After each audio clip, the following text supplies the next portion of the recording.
Bismillahirrahmanirrahim. Jawabannya sederhana. Karena kita membandingkan diri kita dengan orang-orang lain, atau nggak usah diri kita deh, kita membandingkan nasib orang beriman dengan nasib orang yang tidak beriman, sama-sama menggunakan dunia. Padahal Allah tidak banyak berjanji urusan dunia kepada orang beriman. Kalau mau ngebandingin, bandingkanlah orang beriman itu dengan akhirat dan orang yang tidak beriman dengan dunia. Dia dapat apa di dunia, kita dapat apa di akhirat, itu baru imbang perbandingannya. Kalau kita ngebandingin dia dapat apa di dunia, saya dapat apa di dunia, itu perbandingan yang gak matematis menurut Islam, gak logis menurut iman. Baru logis kalau kita ngebandingin, dia orang misalnya riba, terus dia bisa beli aset sekian, saya nggak riba, dapat apa nanti di akhirat, itu baru logis tuh menurut iman. Cuman kalau kita hitung-hitungan, dia kok mengawali usahanya dengan cara riba, saya dengan cara yang lebih syar'i, kok dia dapat sekian aset, saya enggak, ini secara hitung-hitungannya aja, pertanyaannya udah salah sehingga tidak ada jawaban. Jadi kalau pertanyaannya udah salah, tidak ada jawaban. Makanya yang harus diperjelas dulu pertanyaannya, baru nanti ketemu jawabannya. Saya mau sharing sebuah kisah nih tentang dua orang laki-laki Bani Israel. Satu ahli surga, satu ahli neraka. Yang satu mukmin, yang satu kafir. Yang kedua laki-laki ini juga sempat dikisahkan oleh Allah di dalam surat Al-Kahfi.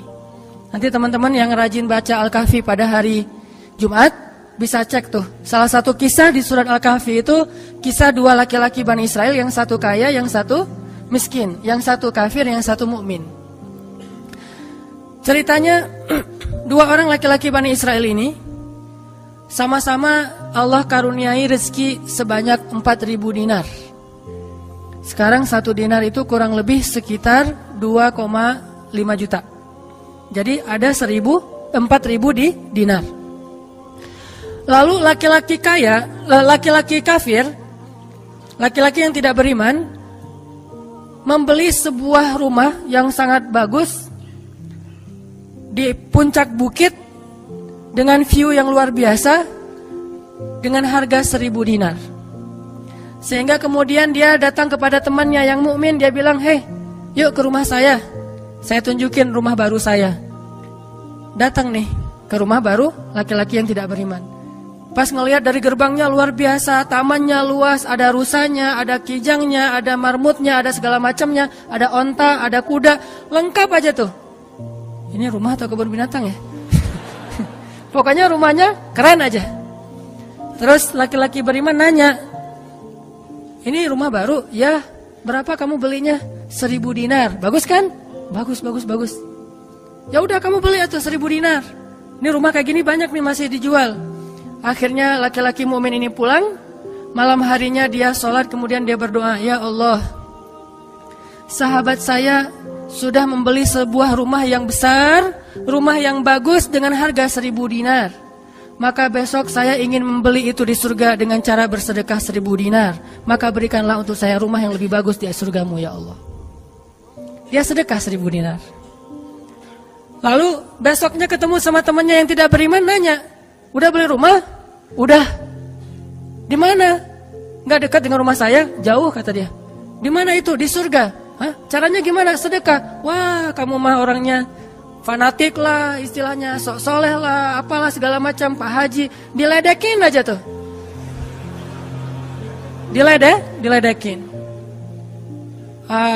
Taulah yang udah hijrah kan gitu ya, suka ada istilah-istilah ngeledekin. Ya udah hijrah, anak masjid, apa istilah-istilahnya.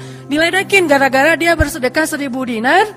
Sebagai ganti temannya yang membeli 1.000 dinar itu bisa beli rumah yang besar. Diledekin terus.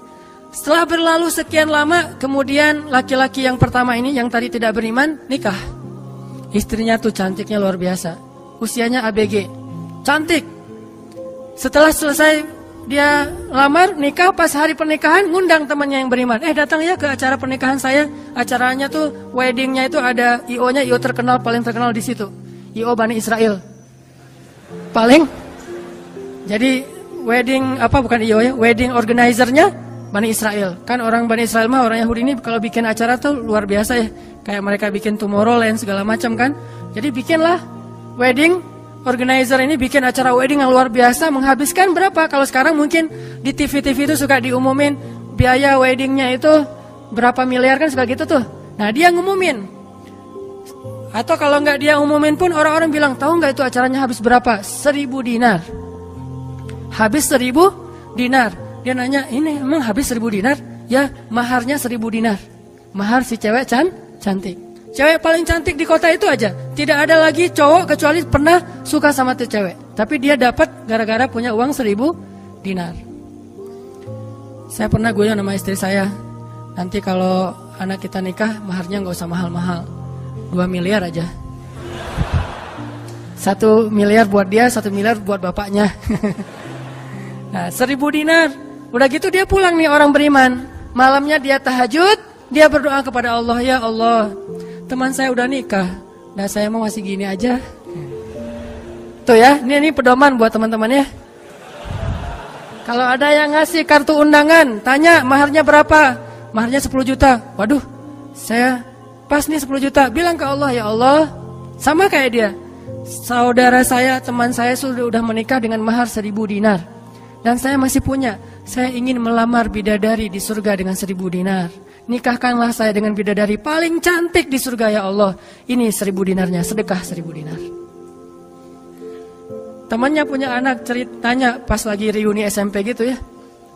Lagi reunian tanya, kok masih sendiri aja? Enggak sendiri, cuma gak dibawa. Itu trik menjawab pertanyaan yang nyelekit tadi. Loh kok kamu sendiri? Nggak ditemenin sama si dia? Nggak, lagi nggak enak badan. Nggak dibawa katanya. Loh kok nggak dibawa? Soalnya masih di surga. Udah aja. Oh di surga gimana caranya? Sedekah 1.000 dinar. Wah lo benerannya keterlaluan lo. Habis-habisan dibully. Dibully habis-habisan gara-gara dia nggak melamar cewek dengan 1.000 dinar, malah pakai sedekah untuk melamar bidadari Hurul Ain. Baca surat Ar-Rahman paragraf terakhir tentang Hurul Ain. Fihinna qasiratut tarfi lam yatumithunna insun qablahum wala jan. Gak ada manusia yang kayak gitu. Qasiratut tarf, cewek yang matanya besar tapi sayu. Matanya besar tapi sayu. Kalau mata saya kecil, matanya besar tuh. Orang sekarang kan banyak pengen mata besar, sampai diedit dulu di B berapa tuh? Aplikasi teh. Ah itu.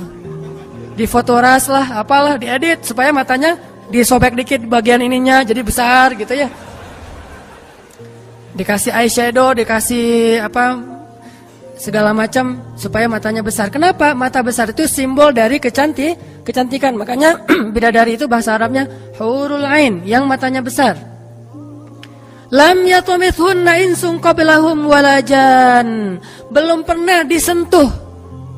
Disentuh doang loh ya, bukan yang lain. Cuma disentuh aja, belum pernah oleh manusia dan jin. Murni, asli, original. Belum pernah dilihat oleh siapapun, benar-benar tersimpan. Kannahunnal yaqut wal marjan. Seolah-olah mereka itu adalah yaqut wal marjan, mutiara yang wangi. Udah mutiara, wangi pula. Yaqut wal marjan. Bukan Yakult yang diminum sehari, itu ya. Yakult beneran. Ditambah lagi nanti di ayat yang lain, fihinna khairatun hisan. Perempuan yang khairat. Khairat itu artinya banyak anak. Subur. Dan di surga itu orang berkeluarga dan beranak pinak. Sehingga seseorang ketika pengen punya anak, langsung punya anak, tidak perlu 9 bulan hamil. Dan gak perlu juga sesar. Udah aja lahir. Lahir dengan cara yang Allah ciptakan, sangat indah. Tidak perlu ada wahnan ala wahnin, tidak ada kepayahan demi kepayahan. Lahir anak. Dan anaknya bisa pesen, request. Ya Allah, saya pengen anak laki-laki, tapi modelnya gini. Nah, bisa. Kalau di dunia kan gak bisa request, terima aja apa adanya ya. Oh gini, ternyata gak mirip. Itu mah di dunia, di akhirat mah bisa request segalanya sesuatu juga bisa request. Udah aja kayak gitu, hurul ain. Sehingga dia tahu gimana pun cewek ini cantik, tidak pernah bisa mengalahkan satu hurul ain. Seandainya jemari hurul ain, jari kelingking doang dikeluarin dari surga ke dunia, maka cahaya matahari akan tertutup oleh cahaya jari kelingkingnya hurul ain. Kalau hurul ain sempat keluar dari surga, jatuh ke bumi, kau bidadari jatuh dari langit gitu kan ya? Nah, jatuh tuh ke bumi beneran. Maka nafasnya, satu kali dia bernafas, semua manusia akan mati karena tergila-gila kepada dia. Harumnya nafas hurul ain. Gak usah dibayangin, ntar makin gak bisa tidur. Sekedar ilustrasi doang nih. Akhirnya dia lamar tuh hurul ain dengan sedekah 1000 dinar. Udah aja sih kayak gitu. Dan dia merasa, alhamdulillah saya lebih beruntung dari dia. Saya lebih beruntung dari dia. Gitu matematika mukmin. Baru setelah beberapa tahun, teman yang pertama tadi yang tidak beriman beli kebun yang sangat luas. Lalu ngajak lagi teman yang beriman, yuk ke kebun saya. Kamu udah punya kebun? Udah, datang aja. Kamu tahu nggak nih kebun yang saya beli berapa? 2000 dinar. Kebun kurma yang sangat luas, yang di dalamnya ada mata airnya sendiri, yang tidak seolah-olah tidak ada batas ketika kita memandangnya. Terus sepanjang mata memandang. Kebun kurma yang rindang, 2000 dinar. Lalu laki-laki ini pulang lagi, ya Allah, izinkan saya membeli kebun-kebun surgamu dengan 2000 dinar. Karena saudara saya itu sudah membeli kebun di dunia. Sedekah lagi 2000 dinar. Terus kayak gitu sampai mereka tua. Yang satu meninggal dalam keadaan kaya raya tapi kafir. Yang satu lagi meninggal dalam keadaan miskin tapi beriman. Siapa lebih beruntung? Tergantung matematika yang dipakai. Kalau matematikanya materi duniawi, pasti orang yang pertama yang tidak beriman lebih beruntung. Bisa menikmati dunia habis-habisan sampai hari tuanya.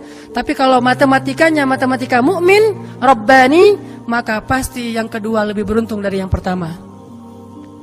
Nanti setelah mereka meninggal, ini ceritanya panjang sekali dan kemudian jadi salah satu tafsir dari Al-Quran surat As-Saffat yang nanti kita baca. Di akhirat, kalau teman-teman tahu kalau kita baca tafsir itu ternyata ya, di surga itu punya jendela. Kayak rumah punya jendela. Cuman saya nggak tahu seperti apa bentuk jendelanya. Karena surga itu kata Nabi, ma la ainun ra'at wa la udhunun sami'at. Yang nggak pernah dilihat oleh mata, yang nggak pernah didengar oleh telinga, yang nggak pernah dibayangkan oleh imajinasi manusia. Yang jelas ada jendela itu di surga. Nah, jendela ini apa?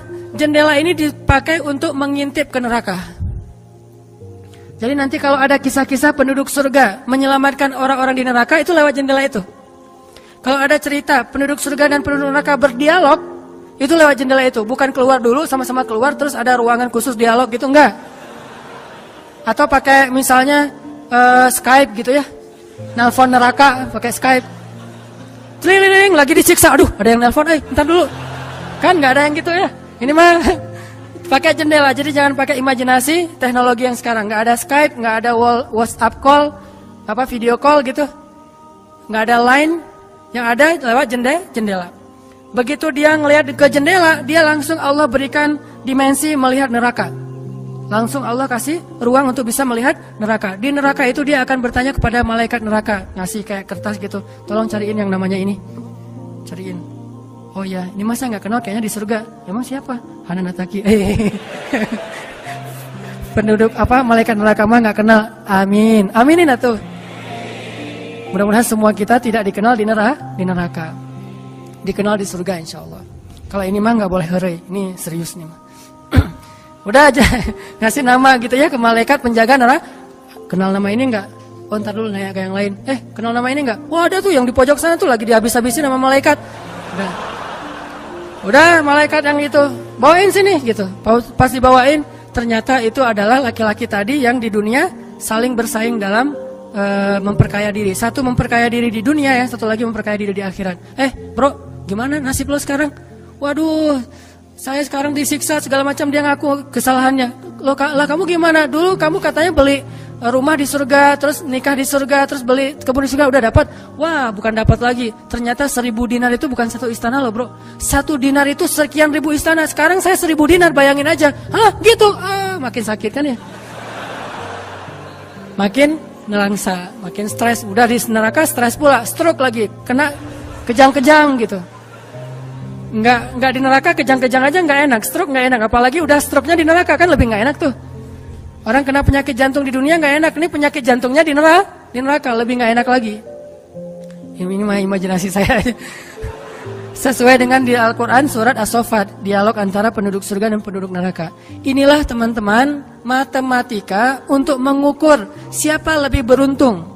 Sehingga kita tidak perlu bertanya, kenapa? Why?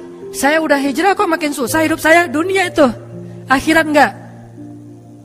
Kalau kita mengukur amal kita hanya dengan dunia, kita bakal sering kecewa karena Allah tidak menilai dunia ini bahkan lebih ringan daripada 11 sayap nyamuk. Seandainya kata Nabi dunia ini di mata Allah ada harganya, pasti Allah gak mau ngasih dunia kepada orang yang tidak beriman, gak mau. Berhubung dunia ini tidak ada nilainya, Allah kasihlah kepada orang yang tidak beriman. Sedangkan yang bernilai, Allah simpan untuk orang yang beriman dan sabar. Pakai kacamata Rabbani, cara pandang Allah Subhanahu Wa Taala. Sehingga ketika kita hijrah, kita minta tolong kepada Allah urusan dunia, tetapi kita yakin kalau kita istiqomah, ikhlas, maka di akhirat wa ma indallahi khair. Itu harus jadi mantra yang kita ulang-ulang tuh. Kalau teman-teman lagi cemburu dengan dunia, seseorang bilang wa ma indallahi khair. Apa yang ada di sisi Allah lebih baik. Udah enggak jadi cemburu tuh. Saya pakai itu sebagai terapi buat diri saya sendiri. Kalau saya lagi ada rasa kayak kepengen apa yang orang punya, ada rasa iri, ada rasa cemburu, ada rasa kayak merasa orang lain lebih beruntung dari kita, saya selalu pakai mantra wa ma indallahi khair, wa ma indallahi khair, wa ma indallahi khair. Sehingga hilanglah rasa cemburu itu. Apa yang ada di sisi Allah lebih baik, apa yang ada di sisi Allah lebih baik, apa yang ada di sisi Allah lebih walal akhiratu khairul laka minal ula wal akhiratu khairu wa abqa. Akhirat lebih baik bagimu dan daripada dunia. Akhirat lebih baik dan lebih kekal. Itu aja yang kita ulang-ulang mantranya. Wa ma indallahi khair. Udah aja senyum. Kita yang istiqomah gini-gini aja, orang lain yang tidak istiqomah yang sudah melenceng jadi gitu. Ya udah, apa yang di sisi Allah lebih baik. Ada yang gara-gara misalnya dukun bertindak jadi nikah. Kita bertindak sendiri nggak nikah-nikah misalnya ya. Ya udah aja, wa ma indallahi khair. Dan apa yang ada di sisi Allah itu bukan hanya akhirat tetapi juga dunia. Cuman Allah tidak memberikannya dalam waktu yang segera kepada mukmin karena Allah ingin melihat dulu ketabahan, kesabaran dan keistiqomahan kita.